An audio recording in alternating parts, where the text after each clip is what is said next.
The Houston Rockets picking up the 124-91 win over the Oklahoma City Thunder in their home opener of the NBA season. Christian Wood, dominant. Kevin Porter Jr., nice bounce back game from the Minnesota season opener. Jae'Sean Tate doing all of the dirty work. Eric Gordon, still an impressive scoring punch off the bench. And above all else, the mayor himself, Gerald Green, returning to the Houston Rockets as a player development coach. Going to talk about all that and more coming up right here at Locked On Rockets.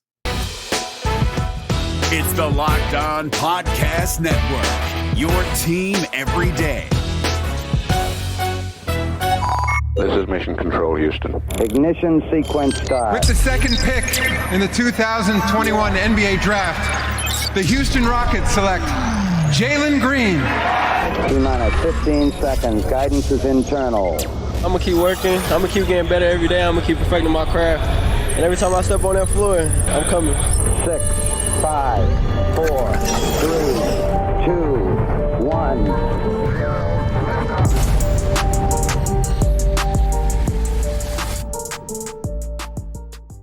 What's up, and welcome to another episode of Locked On Rockets, the best and only daily podcast covering your Houston Rockets. As always, I'm your host, Jackson Gatlin, native Houstonian and partner at Apollo Media. Be sure to follow along on Twitter at JT Gatlin, the show, of course, at Locked On Rockets, as well as at Apollo HOU. We thank you for making Locked On Rockets your first listen of the day. Today's episode is brought to you by McDonald's. Proudly serving communities since 1965, McDonald's has always been more than just a place to get tasty, affordable food. It's an unofficial community center. A big thank you to our friends at McDonald's for always being there. I'm loving it.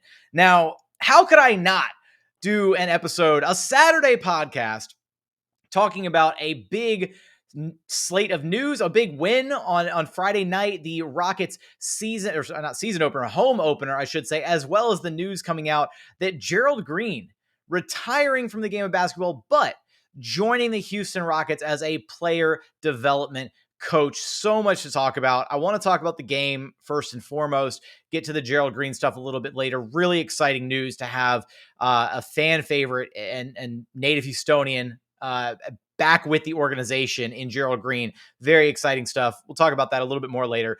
But I want to get into this game because I think my immediate takeaway, right, is Rockets came out and they got spanked in the season opener against the T-Wolves, right?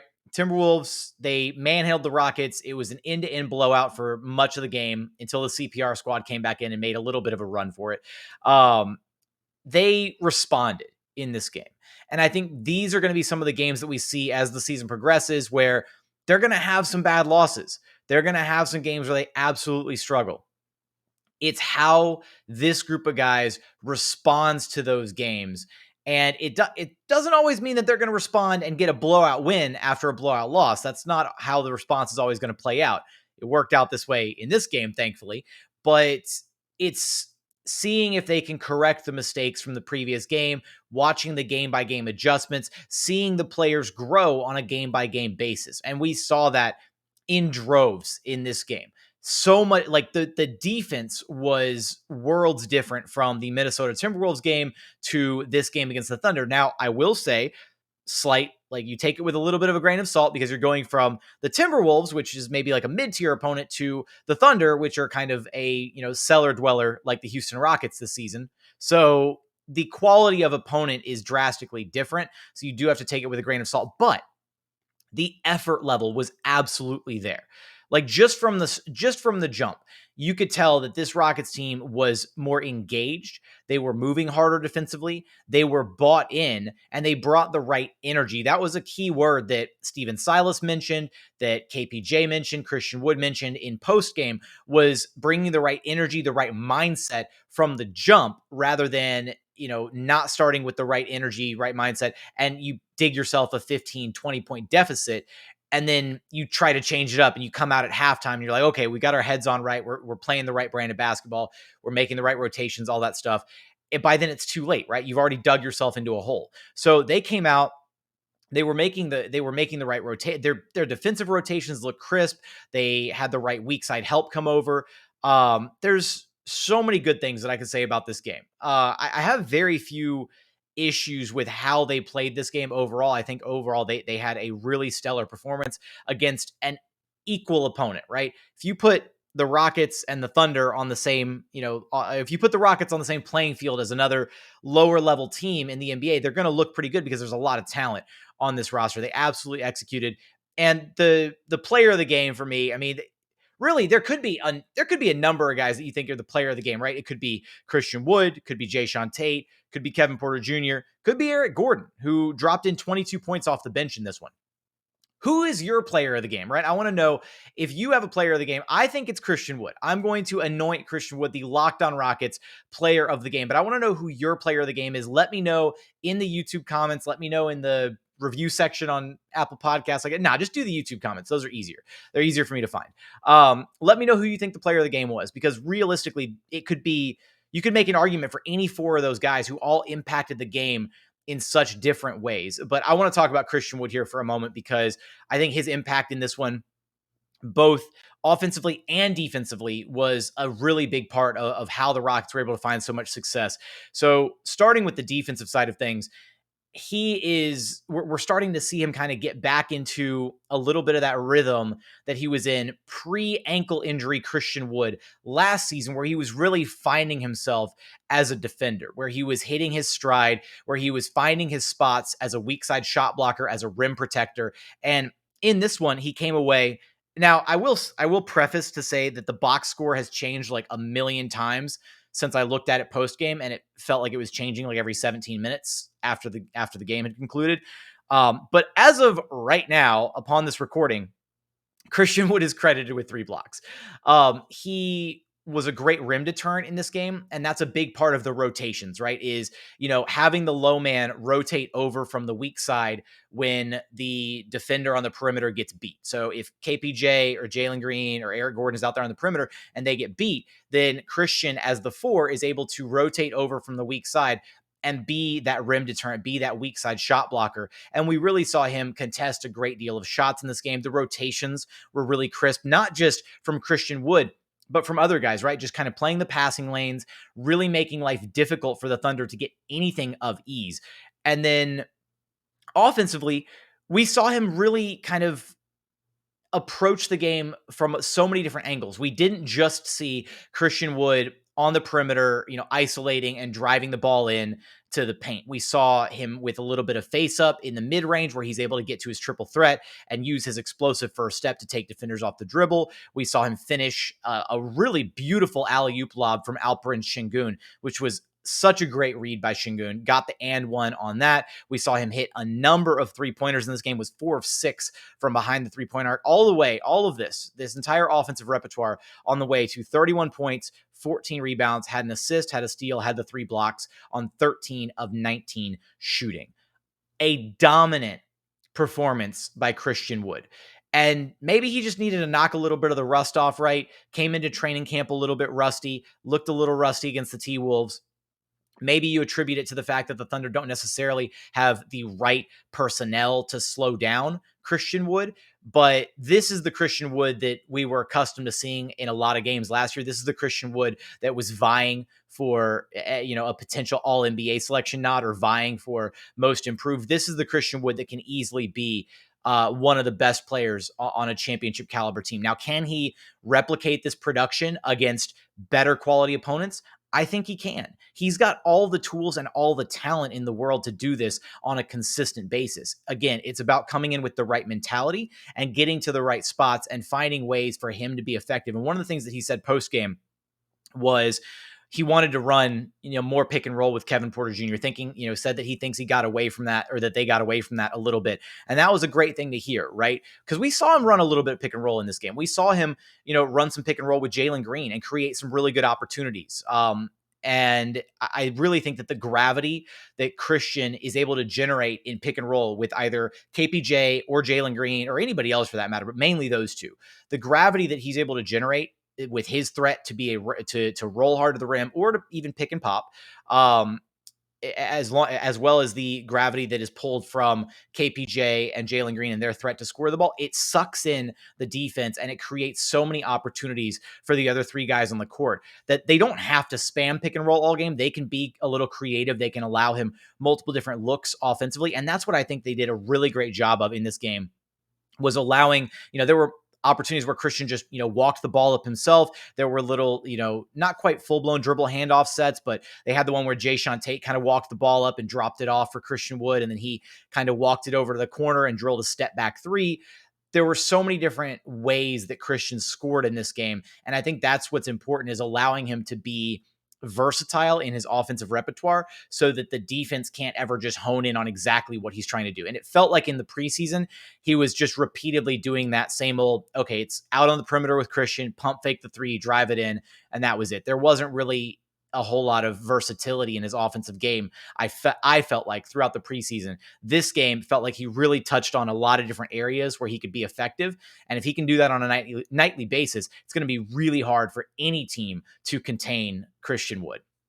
So I want to keep talking about this game. So many other storylines to touch on. Jae'Sean Tate, KPJ's bounce back game, a really impressive performance from him. Eric Gordon's scoring punch off the bench. All of that and more coming up after a quick message from our friends over at McDonald's. This episode is brought to you by McDonald's, proudly serving communities since 1965. McDonald's has always been more than just a place to get tasty, affordable food. It's a place where friends and family can come to reconnect. Look, I can't drive past McDonald's without immediately craving a spicy McChicken sandwich, some fries. I mean, McDonald's fries, they're easily some of the best in the fast food game. I'm going to say it's probably the best, right? McDonald's fries are incredible. And then it just makes me think of all the times that I went to McDonald's, as a kid with my dad after, middle school basketball games, that kind of thing, pick up a fresh little 10-piece nuggets, little barbecue sauce.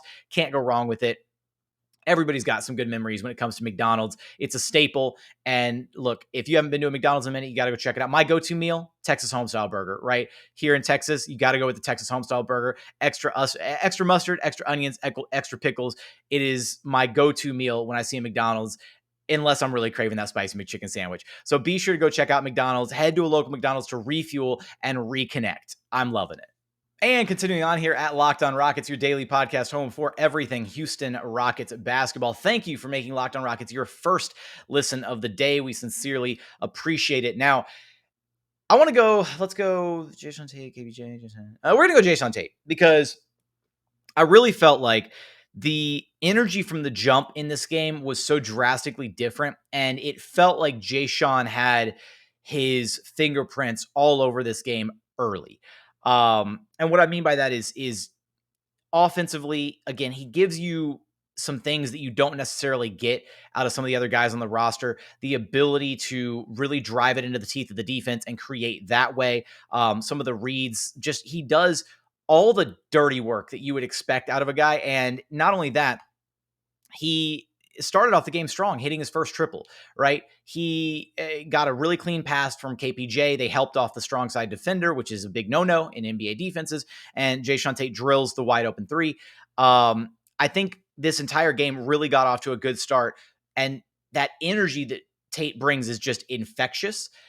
He really holds it down defensively. He had a couple possessions where he put SGA in absolute hell. SGA had a really rough night at the office. He was getting blocked at the rim from Christian Wood and Alperen Şengün. He was getting locked up by Jae'Sean Tate on the perimeter. SGA finished the night 13 points on just 6 of 15 shooting, 1 of 6 from behind the three-point line, didn't attempt a single free throw, had 4 rebounds, 2 assists, 5 turnovers, was a minus 28, a team worst minus 28 for the Thunder in his 26 minutes played. Really tough sledding for SGA. And again, you got to credit the Rockets and their renewed sense of urgency on defense. The rotations were crisp. They were shutting off driving lanes. They were collapsing when the Thunder got into the paint. They had active hands in the passing lanes, forcing turnovers. Just a really, really solid overall performance defensively. But with Jae'Sean Tate, I mean, again, he comes away from the evening, 16 points, 14 rebounds, 5 assists, had a steal on 6 of 9 shooting. Nice. 2 of 2 from behind the three-point line and 2 of 2 at the charity stripe. He kind of got the ball rolling early, and to me, what really stands out about him is again, his ability to facilitate. So there was one play in particular where he crashed the offensive glass, had about 3, maybe 4 Thunder bodies around him. And the moment he kind of realized that he had all those defenders around him, he had the situational awareness to start looking and finding, found Christian Wood out in the corner for a wide open 3-point shot. And that's something that if I do have one bone to pick about this game, it's probably the fact that Christian Wood has a bit of a bad tendency to, get a, secure an offensive rebound, and which in this game he had 14 boards and Christian had 5 offensive rebounds. He has a bit of a tendency to bring down an offensive rebound, and the defense will collapse in around him, 2, 3, sometimes 4 guys, and he is just absolutely hell bent on going back up with the ball. And so if I do have one little area that I'd like to see Christian improve on, it would be I need to see him be better about kicking the ball back out to open shooters when the defense collapses. So back to the Jae'Sean Tate play, he gets the offensive rebound, sucks in the defense, and as soon as he realizes he's got multiple bodies around him, rather than forcing the ball up at the rim, he kicks it out to a wide open 3 from Christian Wood. Not only that, he had some really just nice feeds in this game. His passing and playmaking ability out of that 3 spot is something that I think really unlocks that Rockets offense. The ability for, Jalen Green, for KPJ, for Wood to kind of know that they have another facilitator who can create for them, somebody who's not afraid to put his head down and get out there in transition. And then not only that, his ability to finish in and around the rim. There were multiple possessions in this game where Jae'Sean caught the ball really deep in the paint, had, a couple guys around him, and is just patient, right? He gives them a quick pump, a quick 1-2, and, a little shoulder fake, and then goes up and powers through the defender. And sometimes, he powers up through them, and I'm thinking there's no way he's going to make that. And yet he clears everybody. He's only 6'4", and yet he plays so much bigger than that when he's inside the paint, be it with his array of post moves, be it just how physical he is. I think he really brings a toughness and an intensity to that starting lineup. And hopefully now, we've seen it 2 games in a row, I think Jae'Sean Tate has earned that starting spot. I would be absolutely shocked if Steven Silas switches it up now, because Eric Gordon has shown that he is absolutely vital as that scoring punch off the bench. So I guess EG will be the next guy that I want to talk about a little bit out of what they were able to do offensively. And then we'll get to Kevin Porter Jr. in our final segment. But EG comes off the bench, pours in 22 points on 7 of 14 shooting. First off, it's just hilarious because we think of EG as like, right, we think of him as like Splash Gordon, 3-point shooter, but it's ridiculous how good of a slasher he is. Like you put the ball in his hands, you get him, coming downhill, and guys just bounce off of him. Like he's got such big, broad shoulders, and he's so stocky and strong. He's a built 6'4", that all he does is he just starts to drive, and he gets that little bit of like a half step on a defender. And once he gets his shoulders past you, he just bodies defenders off of him and then finishes with ease at the rim. Like it's almost like he's just kind of like gallivanting in for layups sometimes, at least maybe against the Thunder, because he just brushes them off so easily.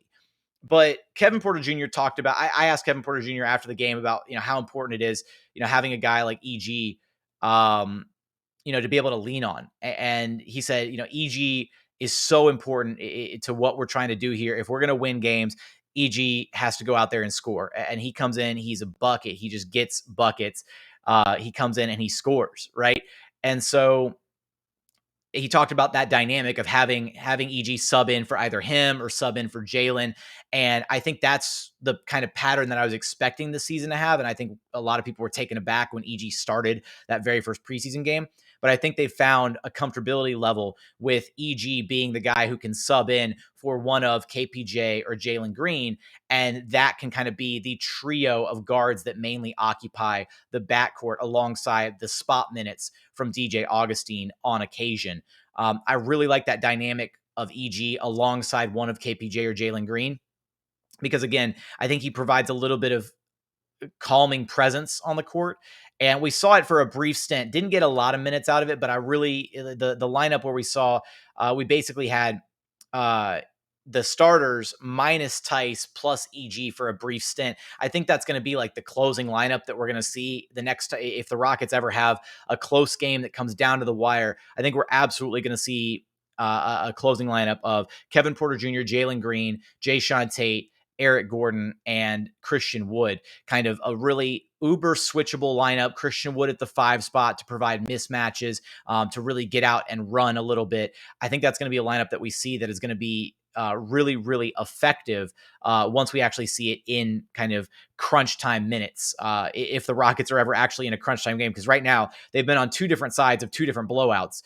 So hopefully we'll get a competitive game here soon where we're able to see how the Rockets actually execute when the going gets tough and the game comes down to the wire. But I want to talk about Kevin Porter Jr.'s bounce back in this game, as well as his ability to facilitate, and really, by extension, how well the team facilitated and the ball movement overall on a team level. And we'll get there after a quick message from our friends over at Built Bar. Because look, when it comes to protein bars, if you've never had a protein bar that you actually enjoyed, you got to go check out Built Bar. They've got so many amazing flavors to choose from. It's basically, right, and it's not, the best thing about Built Bar is they're not like other protein bars on the market. They're not gritty. They're not chalky. They've got, again, the flavors are incredible, right? Just going down the list, got coconut, raspberry, salted caramel, cookies and cream, German chocolate. My personal favorite, coconut brownie chunk.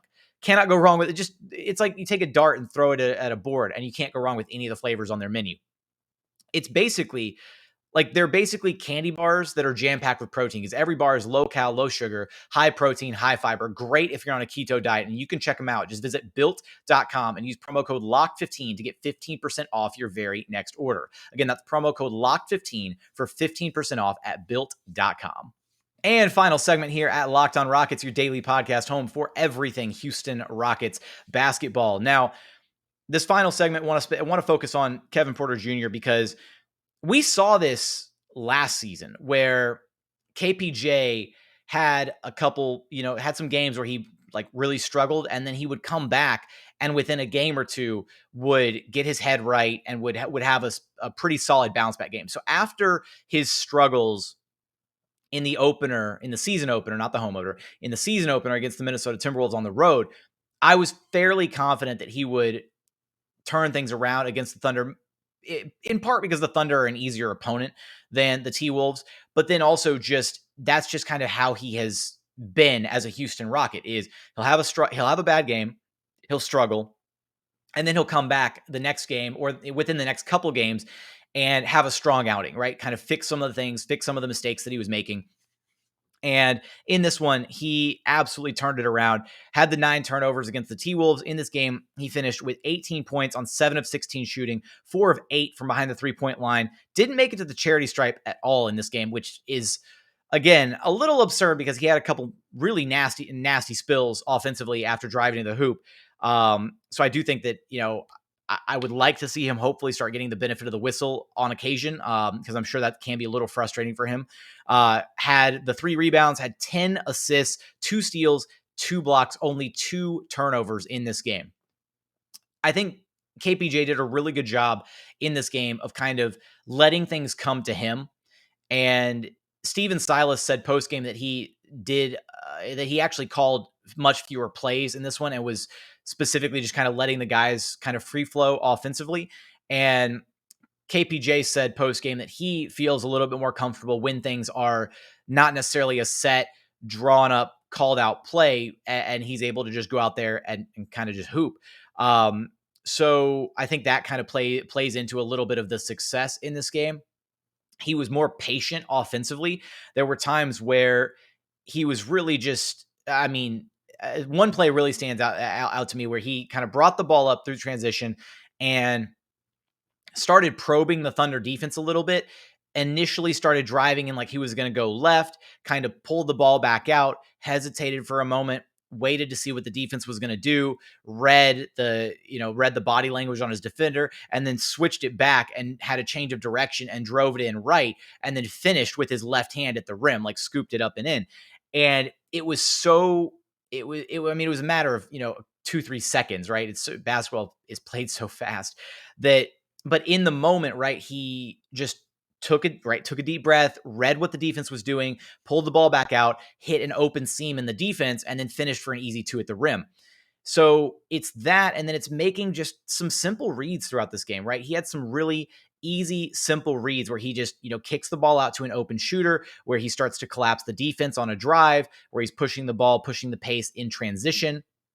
So many opportunities that he had, little dump off passes here and there. He had a really clean one to Christian Wood where he drove the ball all the way into the teeth of the defense, got there right at the rim, and then just kind of dished the ball off to the side to Christian for an easy slam. Just those little moments where he either, holds onto the ball for a second longer, before the defense, to get the defense off their toes a little bit more, or, he gets rid of the ball just a little bit sooner. It's those little pockets, those little, split second decisions where he was just on the money all night in this one. So really like the bounce back from KPJ. He still is straddling that role of balancing being a scorer with being the primary facilitator for this team. But this is, again, a really strong showing, a promising performance out of him. And like I said in our recap of the T-Wolves game, right? Give him time. KPJ is so uber talented. He just needs time to figure this thing out. I absolutely know he will. Like, I don't have a doubt in my mind that he'll be able to get this situation figured out. Is he a true, floor general point guard? Not really. But is he an absolutely elite playmaker with ridiculous court vision who can almost score at will on a lot of different defenders? And he's just trying to piece together how to balance those aspects of his game? Absolutely. So, you could put the label on it, right? Call him a point guard, don't call him a point guard, what have you. He's got the ball in his hands. He's steering the offense, and I don't have any doubts about him to be able to do that for the long-term future of the Houston Rockets. And then by extension, the ball movement from the team as a whole. The Rockets only had 17 turnovers in this game, and I think it was actually 13 or 14 by the time they put in all the, about the 6-minute mark of the fourth quarter, and they put in the rest of the bench unit. So they did a really excellent job of not turning the ball over, of executing offensively, making the right reads, not overthinking things. And then again, maybe it's just lack of pressure from the OKC Thunder defense, but passes felt crisp. They felt like they were making the right reads. And it felt like everybody was getting each other involved, right? There were only a handful of moments in this game where it felt like the offense really devolved into bad isolation play, or maybe the spacing was maybe a little bit off at times because they're still trying to figure out how the spacing is going to look when they've got Christian Wood and Tice out there versus when they have Christian Wood and Alper and Şengün out there versus when they've just got one of Alpi or Christian or one of Tice. So they're still trying to figure out how the spacing looks as they're incorporating those bigs. But there were very few possessions I felt like that completely devolved into just, oh, this is just an isolation play. I would be remiss if I didn't talk a little bit about Jalen Green in this one, because first off, make sure I've got all my little points over here. First off, Jalen Green absolutely dropped Isaiah Roby early in this game, which was just hilarious. Quick drive to the rim, that ridiculous explosive burst of speed of his, and Isaiah Roby fell flat on his keister on the basketball court, which was hilarious. And then later, Jalen Green tried to murder Mike Muscala live on television. That was one of the most absurd tomahawks that we almost saw. It was just my jaw hit the table in front of me in TC, because I was just, you could hear the crowd. Oh, they wanted it so bad. And Jalen said post-game, he was just mad that he just really wanted a bucket. And I think that Jalen still managed to be really aggressive in this game. You look at his final box score, just 9 points, 4 of 11 shooting, only 1 of 5 from behind the arc, had 3 boards, 2 assists, 2 steals, and a block. And so he stayed aggressive. He stayed trying to get his offensively, but didn't do it to the point that it was detrimental to the team. He was trying to find his within the flow of the offense, but very obviously Christian Wood had it going. Jae'Sean Tate had a strong night. KPJ was, scoring really well. And Eric Gordon with the 22 off the bench. There wasn't necessarily a need for Jalen to get his in this game with so many other guys finding success. And so I think that's going to be an area that we can look at and take some pride in, as far as Jalen's ability to realize, oh, hey, everybody else is doing pretty well. I don't need to be forcing anything, right? They've got us covered, right? So where can he impact the game? He did a good job defensively. I want to give shout outs to both KPJ and Jalen Green, who I think, as a pretty ridiculously tall and lengthy backcourt, both guys at 6'6", long wingspans compared to other smaller 6'2", 6'3" guards. I think both of those guys did a great job in certain moments of this game of playing passing lanes and just kind of using their length to disrupt what the Thunder were trying to do offensively. They still have a long way to go as a duo, getting up to speed as far as defense is concerned on that side of the basketball. But where they can be effective, right? Because other teams are going to try to bully them, be overly physical with them because they don't have the size yet, but they do have the length, the wingspan to alter some passes. Specifically, there was one where Jalen Green was defending an entry pass in the post. I forget who he was guarding, but as the entry pass was coming in from the Thunder player on the perimeter, Jalen reaches in and he's got long arms. He just reaches in and swats the ball away and forces a turnover like that. KPJ had 2 blocks in this game because he's got a ridiculous level of athleticism and he's got long arms, and he came from behind and was able to block a couple different shots.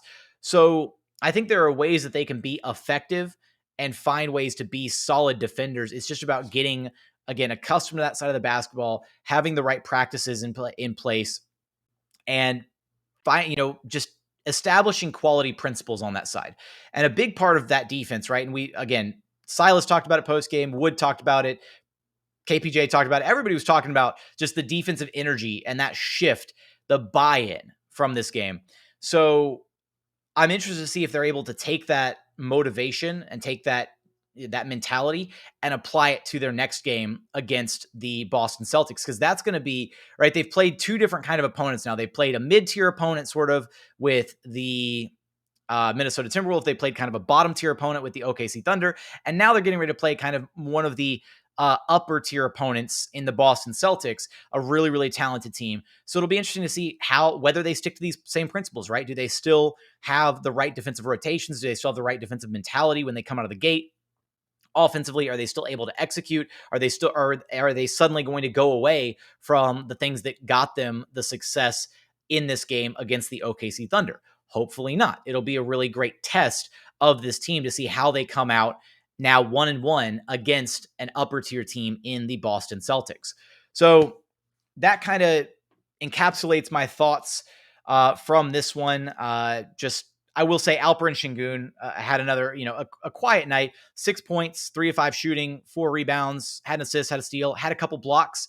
Mentioned his defense, right? Just the rotations were very crisp.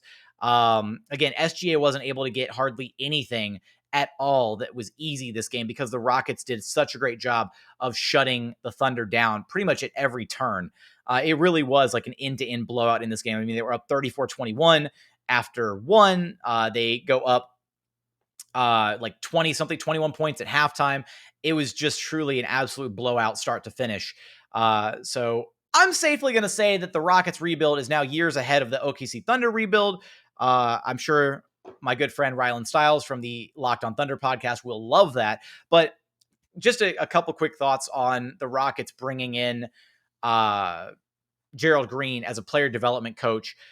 Gerald Green said, that he was in, having some really, tough times personally and some, struggling with some things, and to have the Rockets organization reach out and establish, not establish, but continue this connection with him, continue this dialogue, stay in touch with him. Rafael Stone said, when I asked, I was trying to figure out, okay, who initiated this? Was it Gerald reaching out to the organization? Was the organization reaching out to Gerald? And Rafael Stone said that, he and Gerald would talk like 2 to 3 times a year, just kind of like, touching base, like, hey, like, are you interested in this? Like, what's going on? So it feels like it's been something that's been kind of in the works for a while. And Gerald Green credited, repeatedly Tillman Fertitta for the opportunity to return to the game of basketball that he loves, right? Lives, eats, breathes, and lives basketball, and especially Houston Rockets basketball. Back when he got the phone call when he was playing basketball with his dog in his driveway back during the 2018 season. So credited Tillman Fertitta with that, and now crediting Tillman Fertitta again with the opportunity to return to the team in a player development capacity. Look, this is a guy who, is Houston through and through, absolutely reps the city.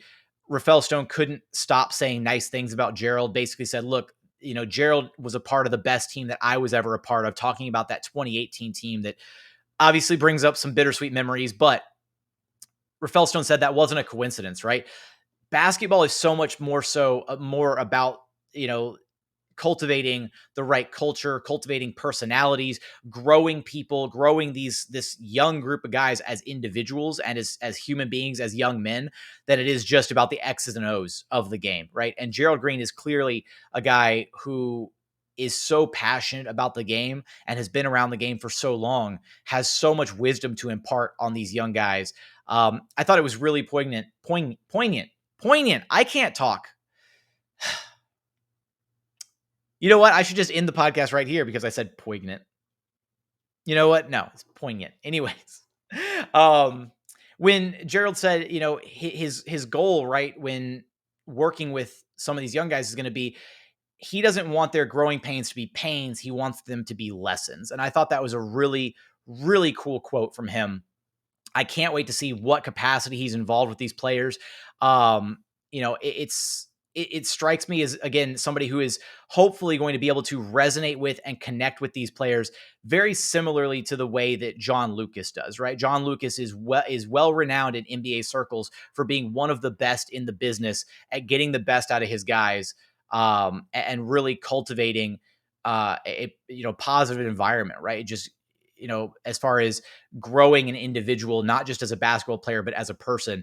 And so I'm hopeful that Gerald Green can kind of embody that, and getting Gerald Green on the same coaching staff as John Lucas is going to be just absolutely insane. He also did go on to say that, after that presser, he'd probably just go be, bawling his eyes out in a bathroom somewhere, just overly emotional about this opportunity. And, Gerald Green is a guy that very much wears his emotions on his sleeve. And I think that's such just a genuine, type of, he was just so genuine at the podium, right? Talking about this opportunity, what it means to him.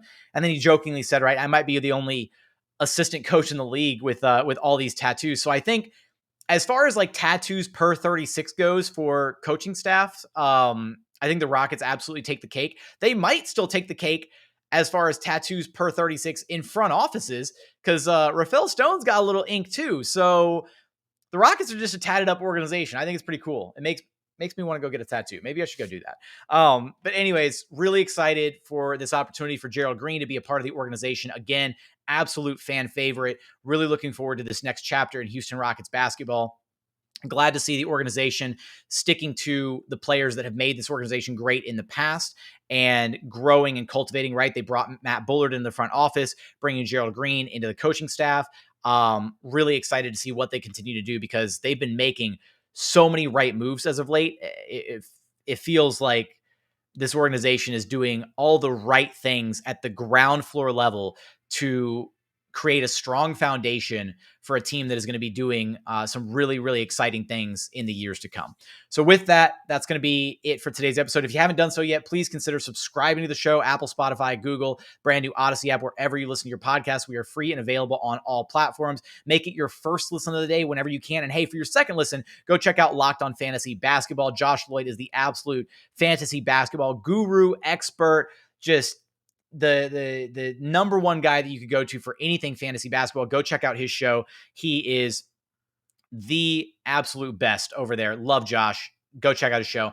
But for today's episode, that's going to do it. Also, check out the YouTube channel. If you haven't done that yet, check out the Locked On Rockets YouTube channel. Be sure to go drop in your vote for the Locked On Rockets player of the game. My nomination, again, was Christian Wood, but I could see an argument for any of those other four guys that we spent time talking about. So with that, that's going to do it. As always, thank you so much for watching. Thank you so much for listening. And we look forward to having you back right here at Locked On Rockets, your daily podcast home for everything Houston Rockets basketball.